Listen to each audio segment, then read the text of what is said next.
I'll just record it and I'll just mute us all.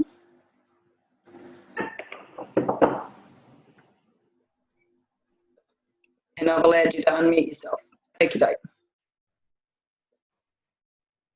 Rightio. So I've got the big screen, got us all on, and I've recorded it.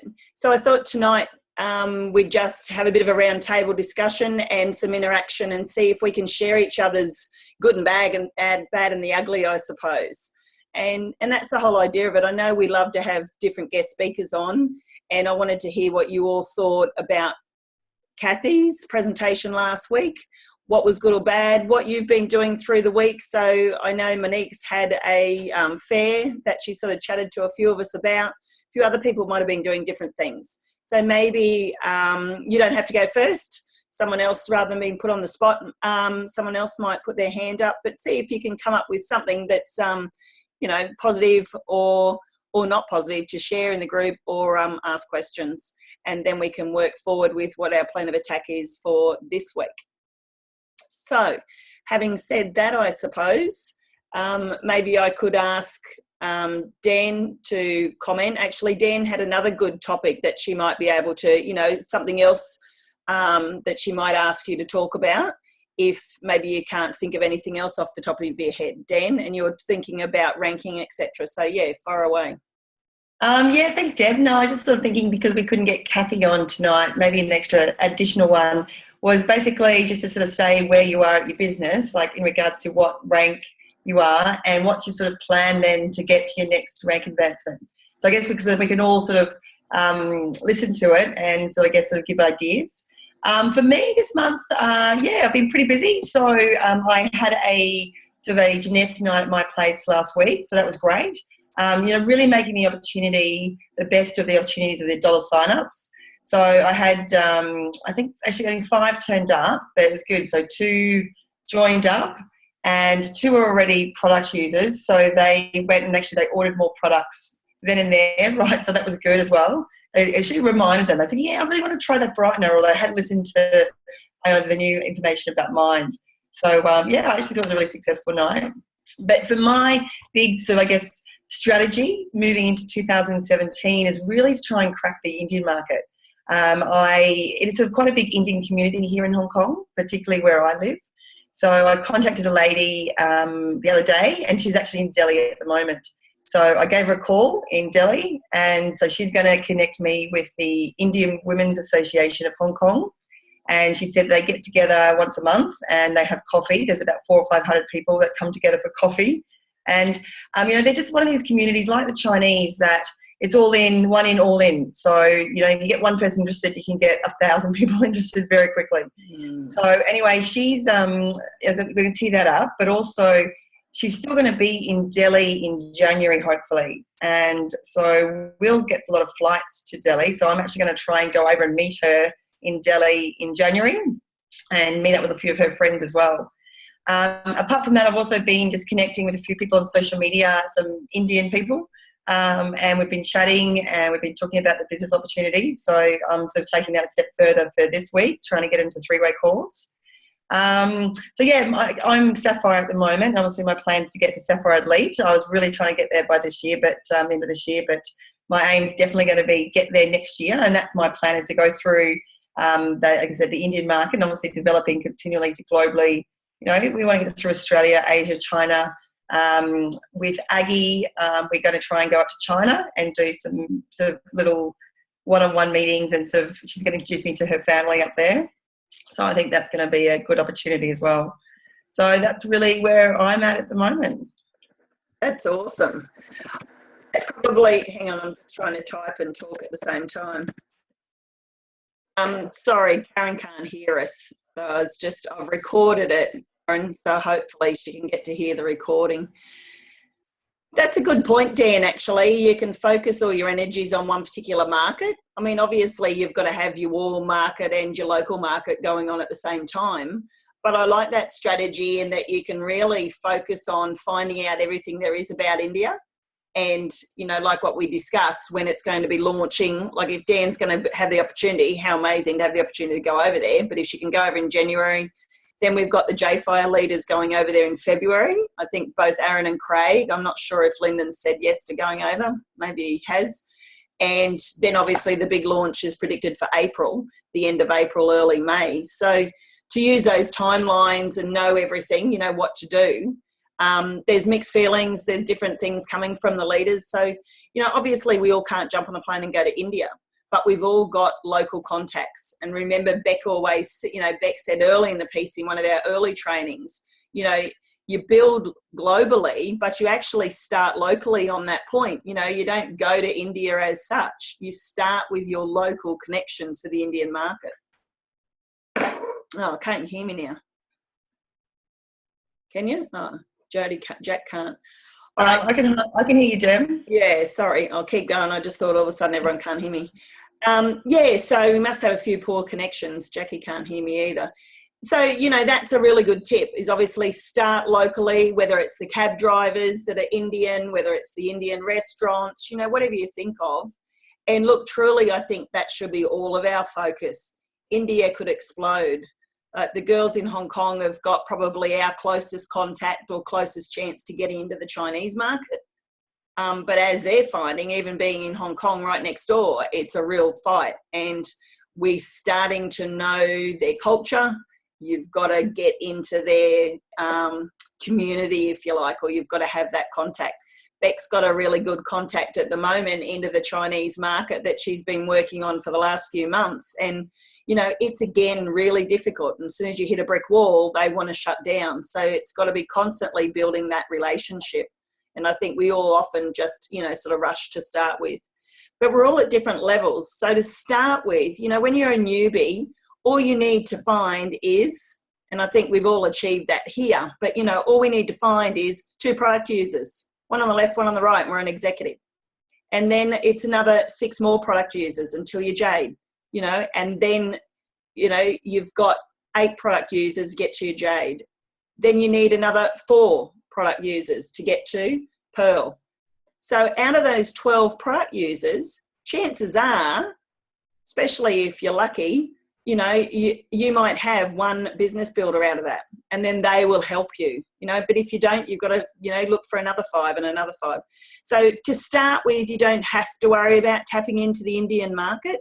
You don't have to worry about finding entrepreneurs, because all you need to start with is product users. And that's the easiest, because you're loving the product, you've got great results, you use your story and you share it with others. That's as simple as that, I suppose.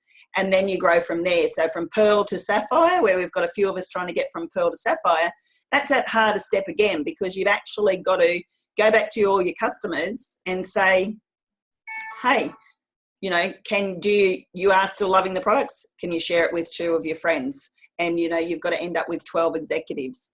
So, you know, that's a little bit harder. And you can do that again with just product users, but you're going to find that you'll have quite a poor Sapphire business, if you like, if it's only made up of purely product users. So your big gap from Sapphire to Sapphire Elite is going to be, you know, a lot greater there. But as a rule, remember, through Craig's training, Lyndon's training, all of that, as a rule, the stats prove that 1 in 10 distributors, if you like, or customers or sign-ups will be a business builder. And it's so true. You know, we can nearly all do that with our businesses and say, you know, that roughly that 1 in 10. I know Hong Kong sway on the err on the side of lots of product users in comparison, because they just recruit so many. It's you know, it's just so much easier over there for them to recruit lots of customers. Maybe it's not. Maybe they're just the stars. They're the rock stars that are actually talking to twice as many people as us. You know, so it is 1 in 10. As a rule, that you've got your, you know, business builder to product user. So yeah, and then obviously it's the from, I suppose, the Sapphire point of view, for us to go to the next level, we've got to virtually repeat it all again. So it's really good, because we can all go back and say, rightio, well, let's make Jade by, you know, I've got to try and find another 5 or another 8 product users, you know, and go on from there. So it's all about constantly getting building executives, I suppose. Radio. Any other comments? Beck, did you want to go next? Did anyone else go around the table? Anyone else want to either do what Dan did and do a bit of a intro on who they are, what they're doing, where they want to be, what their rank is, etc., or maybe tell us about something that they've done this week? Don't all rush. I'm happy to talk. So I am a Sapphire, and I have been a Sapphire since November last year. So that's actually 12 months. Gosh, time flies, doesn't it? Goes really quick. So this week has been really busy for me. I have had a networking event this week. So I've have joined basically a group of girls, and we do events together. And it's quite a structured group. We have a core team of us that are kind of the admin people that organise all the events. And then we have other girls that actually participate in the events with us as well. Our aim is to get about 50 to 60 people to each event. Unfortunately, on Wednesday, it was pouring with rain. And then there was actually another quite a big fair in Hong Kong at the same time. So we ended up getting about 40 people. But I had a lot more success with that event than my previous one, because I just had a different focus. I used the mask a lot more. Explain the products to people, put the mask on their hand, tell them to walk away, come back in 20 minutes and I take it off. And they were amazed at the results. So actually I had quite a lot of success on Wednesday night. But the great thing is I've got another 40 new contacts to add to my newsletter list. And then tomorrow I will send out another reminder to everyone on my newsletter that it's almost end of dollar sign up. So that's what's pretty much been happening this week for me. I've also, as Deb mentioned, I've got this contact, a guy I've been prospecting for quite a while. So it's probably been about 4 months now. 4 months ago, I knew kind of who he was. He's got some kids at my children's school. Had a bit of a conversation with him, and it's kind of gone from there. And it's pretty slow, but he's got contacts in China, having lived there, and also having a business there. So hopefully that will pay off down the track as well. The other thing we've been working on, particularly with Danielle and I, is Linden coming to Hong Kong, which is exciting. So that's on, we've got the university from the 7th to the 9th. Yep. And then after that, Linden is coming to Hong Kong to do a presentation on the 10th as well. So in addition to Linden, there's also Susan Lamb coming. So that'll be a bit of a powerhouse. So that maximum seats is 75. I'm just going to try and work out how we maintain it to 75, and we get in the front row seat. You get in first. Yeah. We get in first. So so this week will be busy for us trying to organise the logistics of doing all that, and because Lyndon's coming here. He tells us basically to support us, but there's going to be a lot more people want to tap into him being a double diamond, and also Susan as well being a Chinese. It's actually open to all of Hong Kong distributors.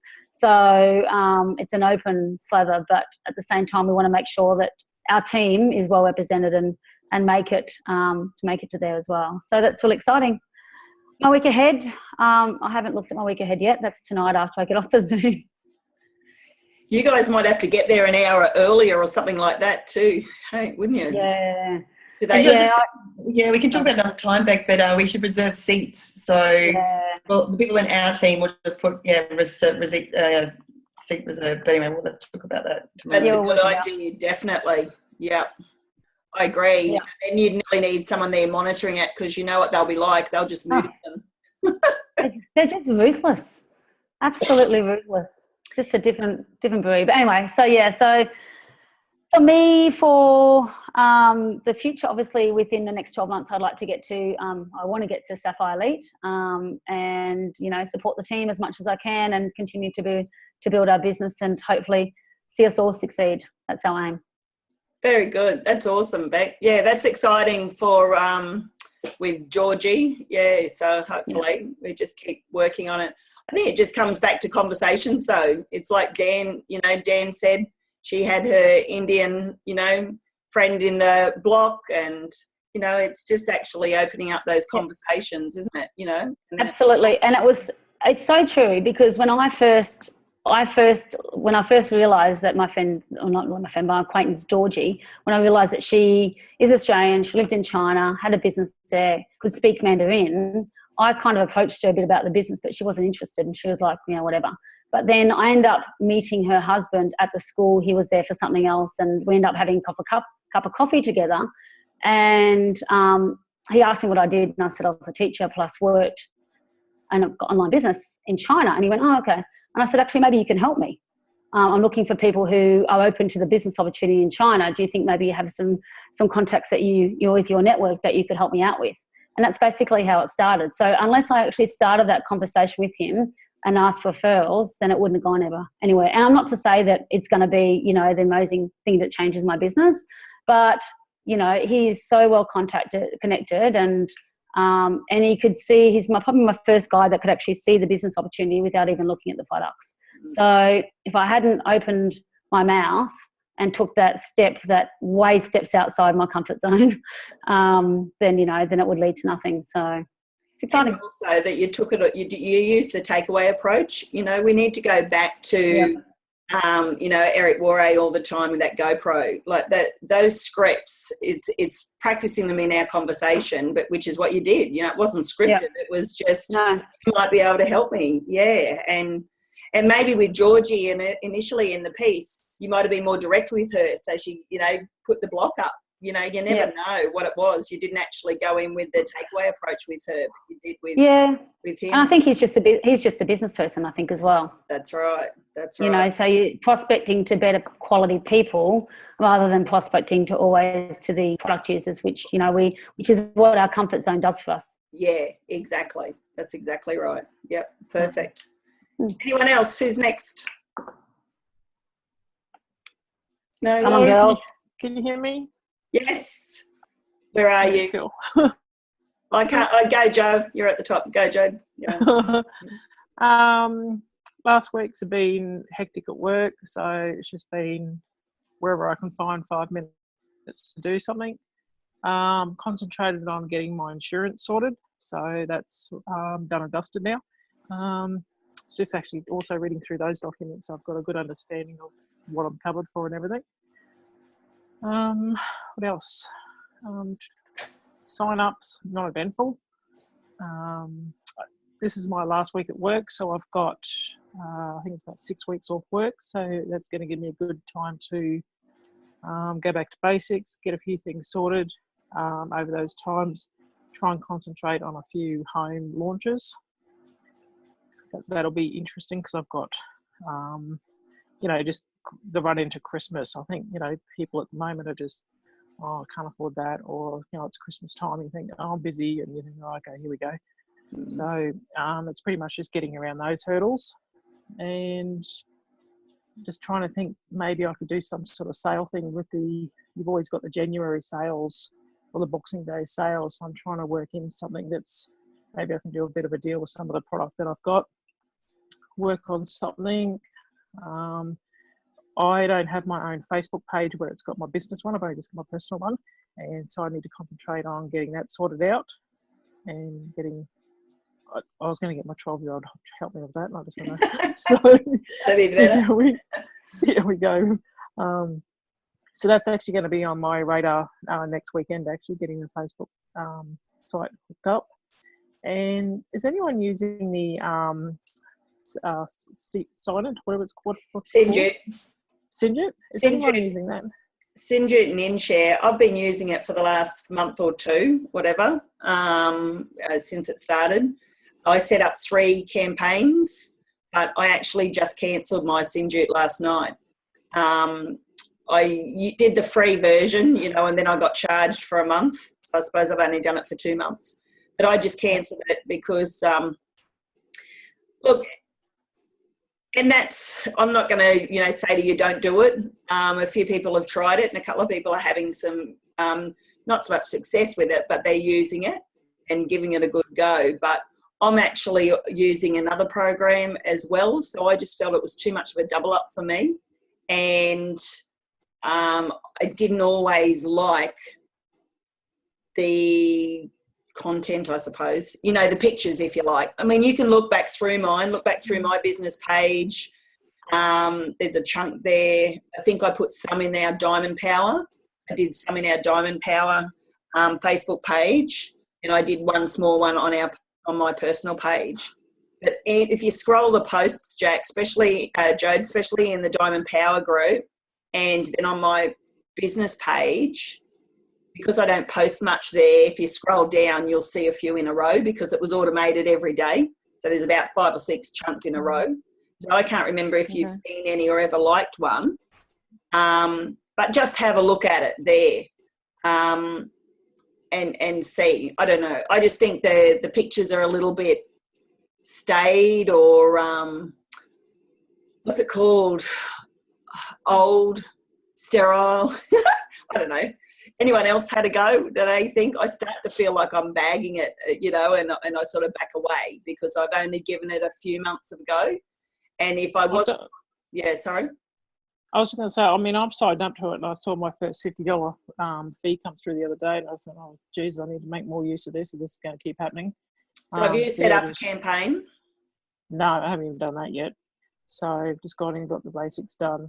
And I just keep seeing all this other stuff on there and thinking, I actually thought this was just solely 100% Jeunesse, but it's no, it's not. But I just went okay. So I need to go in and sort out a campaign, and then I think I need to also get that and link it to my business Facebook page. I think that's where I'm snoozing a bit.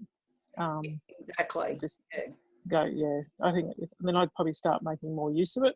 And I need a bit more understanding of it. Yeah. But I also had coming off I think it was 180 days or something on Sapphire payment level. That's finished now. And I noticed in my back office the other day for shop, there was packages. I went into, it's actually gone now. I went to sign up today for 11 months auto ship and it's gone. I just went, you've got to be kidding me. So that shouldn't have been there. You shouldn't have got 11 months auto ship option. I wouldn't have thought. You've only got usually you just get the 90-day, you know, the 1100 one again, 900 one again.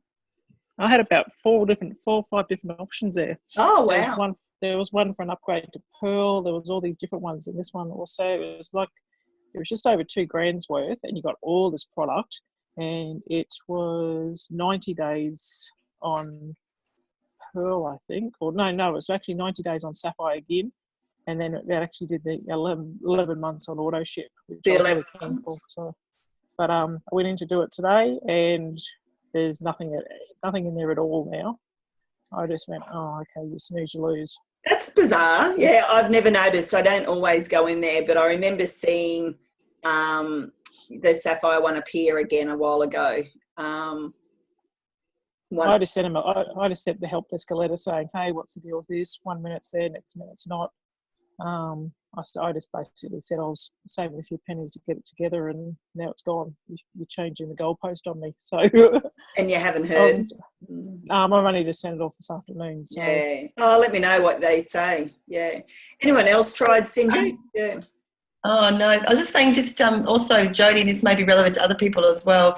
If you've got a bit of product in stock, and, you know, the lead up to Christmas, Jody, and you're saying, people are busy. What I did last week is I did it sort of differently from my Jeunesse thing I had at home. I sort of advertised it as a pop-up shop. And I found actually people were more willing to come along because it's a busy time of year and people don't want to sort of sit necessarily and listen to like a presentation, etc. So they just came along. We had some wine, had some chat, and then they just sort of sampled the products. And as we're sort of sitting around the table, I just sort of explanation about each product. So I didn't really go into the business side of things. And as I said, it was quite successful. People actually who couldn't make it bought product before. They said, Danielle, look, I'm so sorry I can't come in that night, but can I buy a serum or can I buy some reserve? So I sold a lot sort of pop-up shop art as well. So it's just like a different way, I guess, of marketing it sometimes. And as I said, because I know you've got a bit of extra products, so that might be sort of useful for Christmas presents. Just saying, come over for a Christmas wine, and pop-up shop. Sweet. Okay, yeah, that's a good idea. It's a great idea. Great idea. Especially when you have the hours. I do that with my jewellery party I have every year too, that I've always combined, the Jeunesse with the last couple of years. It's an open house, if you like, so like a pop-up shop where it's from, 2 till 4. You don't have to stay. So, you're not locked in, so you can rock up whenever you want and come and go. Most people do stay. But, as you say, Dan, it gives them that, comfort zone that they don't have to hang around all afternoon. They can just come in, buy their products and go. Great idea. Anyone else? We're down to less than 10 minutes and we haven't heard from anybody or everybody. Anyone else want to chat? All right. Sure. Right, did you finish, Joe?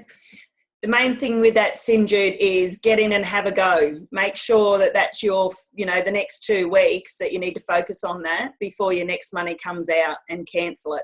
When I cancelled it, it gave me this big email or big note and letter saying that that's really sad that I've cancelled it, but in their community, I'm welcome back anytime. So I figure I've got nothing to lose but save a few months and look into it next year.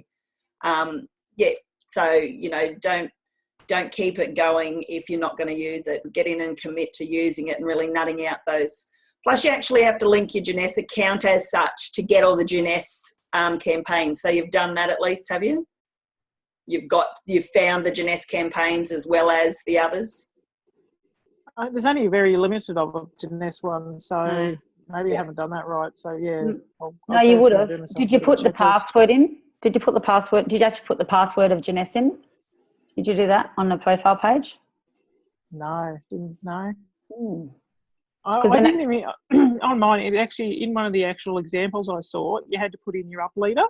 Yeah. And I didn't even have that option to type anything in. Because I went back and I thought, okay, well, where do I put Kirsty's name? And there was nowhere even to put. I'm not sure what that's usually in the in-share section, I think. Look, it's all a bit confusing, but I think, as we've said before, I think if we all make sure we get InShare, that's the free version, let's get that. That's where we can refer people to the trainings, etc. Although I'm still more comfortable with our jimpact.com, with our booklet. I'm monitoring this. I'd, probably rather stick to that. But, once we're all in InShare, we can always roll over. InShare is more just for that one-stop shop for all our Jeunesse leaders for the YouTube channels, like all their YouTube channels in one, if you like. So it's all the, recordings of presentations, and plus I think they're doubling up in there for all the locations of meetings and, presentations and live events and that sort of thing, not just in JFO. So... Actually, is anyone going tomorrow night to the one in Brisbane? Yeah, I'll be down. That was what I started to say when we first got on, before anyone came. Yeah, Christmas party tomorrow night in Brizzy. So it looks like it's you and me, Joe. So. Is that 7:30? 7:30? Yeah. Okay. There's confusion of daylight saving time. Sorry, Monique? Sorry? Who brought you in, Jodie? Who's your sponsor? Kirsty. So just curious. That's all right. Yeah, so Brisbane tomorrow night. So we'll have to try and message Sean and Kirsty to see if they're keen to come last time for drinks. Catch up with you before Chrissy. But yeah, I'm coming down with Kathy. So that'll be good. All right, guys, 5 minutes to go. Look, did any of you get a chance? It didn't look like you did this afternoon, get a chance to watch that Ray Higdon. I just listened to it again, and who did? Not yet. Oh, Monique's talking. Sorry, Monique. Not yet. It's a really good one, and I just thought that it's, as I said to you, I've only watched just the interview. There's a little bit more info on it, but it links, it crosses back over to our Eric Warray GoPro stuff, just about how easy it is scripting, cold calling. And I know that realistically that's got to be, a lot of us are nearly at that. There's still there's a few of us that have still got plenty of warm market. They've got plenty on their list, but there's a lot of us that want to move to that next level. And certainly for Dan and Beck and I, Lisa, to get to that Sapphire level and that Sapphire Elite, we've got to cold call, so to a certain extent. We've got to call the masses. And it was interesting. It really, really was. That it's back to what Aaron did in the hustle, and a lot of us did that hustle 6 months ago, where we had to search Google or search the phone book or whatever, for physios. We wanted a list of all the physios in a particular town or all the real estate agents or whatever. So you could pick your profession, and that's what I like about this one too. He sort of says, well, pick the profession that you relate best to. So it could be hairdressers or beauticians or physios or whatever. You know, it doesn't have to be something outside your profession. Pick something that you've got a bit of a knowledge about and a bit of closeness and warmth about anyway. Get a big long list, and then it's just a numbers game, and it was almost like speed dating, if you like. You ring up people. And he said, what do people do when you pick up your phone and it's ringing and you don't know the number? What do? Let it go to message, don't they? They don't answer. So he said 9 times out of 10, you can whiz through heaps of calls because you've got to leave a message. And he goes, what message do you leave? And the message is, where is it? The message is, hey, hey, John, if you've got his name, I think you have got his name and number. Hey, John, I came across one of your sites. I have a quick question. When you get a chance, give me a call. My number is 0403, you know, and you hang up. And that's basically it, because he said, I got your number from a site. That's true. You know, I've got a quick question. That's true. You know, it's Deb, you know, 04. And if they're a realtor, they're going to ring you back. If they're a whatever, you know, he said that creates the curiosity. And then he went on to say, basically, you know, and so that's all you're doing, just bang, bang, bang. And then obviously you got to deal with the callback. And I remember Beck freaking out when she got a call back on one of these cold calls on the hustle. She goes, oh my God, wrong number. But it was a classic, because I reckon it's just all practice, because like they don't know who we are. We haven't, you know.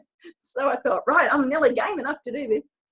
So basically then he says, just quickly, we've only got a couple of minutes, but the script, and you can listen to it and write it down, or I can put it in our chat. He rings and says, you know, hey, Deb, I got your message. What's up? What can I do for you? What's your question? You know, hey, John, the reason for my call, I'm down in Brisbane tomorrow night. You know, I'm down in Brisbane next week. I'm looking to expand one of my businesses. I'm in the network marketing industry, and the business I'm involved in, people like you in the physio industry, real estate, whatever, actually do really well at this. And so I just wanted to find out if you're open to taking a look at good opportunities that may not affect your current business. And if you are, I can send you some information and we can take it from there. And basically that's it. It's just finding out fast qualification. You're either open or not, or next. You know, it's as simple as that. And straight away, like Ray Higdon goes, oh my God, you said the word network marketing. And he goes, yeah, well, why not? If they've got an issue with network marketing, I'm not the psychologist, I'm not the counsellor, I'm not going to try and convince him otherwise. So he said, I want to know, you know, no, thanks, mate. See ya. Right. Bang. Great. Next one. Next, you know, that sort of thing. You want to find someone that is open. And yeah, so it was really fast qualification. It's as simple as that. So once you get a yes, I'm open, you can ask for the email and go from there. So it was a really quick 3-step process. Yeah. What would, if you're going to meet them, what would you take them? What literature would you take them? What would you show them? If you're going to meet them, it's just a chat. We're going to run out of time probably, Monique. It might cut out, but it depends what they're interested in. Everything goes back to what they're interested in, the product or the business, and you go from there. Yeah. So, you know. Mostly the pay plan. Pardon? Mostly the pay plan information. Yeah, yeah. You can send them stuff, show them stuff on J Mobile. You know, you've got your J Mobile, show them stuff.